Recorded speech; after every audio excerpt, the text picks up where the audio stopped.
The Jewish calendar is defined by the 5 holidays that we read of in the Torah: Rosh Hashanah, Yom Kippur, Sukkot, Passover, and Shavuot, and by holidays that came at the end of the biblical era: Purim, then right after, Hanukkah.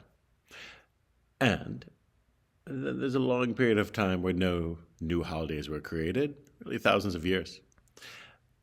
And in modern times, in the 20th century, there are a number of holidays that are linked to national observances in Israel, but really fan out and become part of the fabric of Jewish life, of communal Jewish life, and also religious Jewish life across the globe.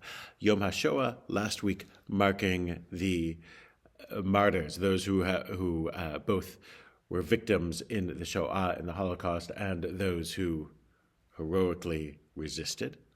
And this week, Yom HaZikaron, Israel's Memorial Day, and Yom HaAtzmaut, Israel's 78th Independence Day. Those who frame these as political observances, really their experience often as less this. Certainly for me, and for many American Jews, their experience less as political observances and more as religious ones. But if there's an obligation, there's a religious obligation to look out for our fellow Jews and to help ensure their well-being.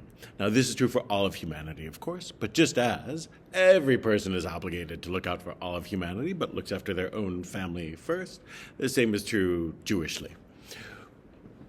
It's worth this week taking a moment and focusing on this aspect, on the fact that we have a sacred obligation to look after not just all of humanity, though that too, but also the well-being of our own people, to celebrate the fact that we live in a time when we don't just have victimhood to look on and the tragedy that came when the Jewish people lacked power.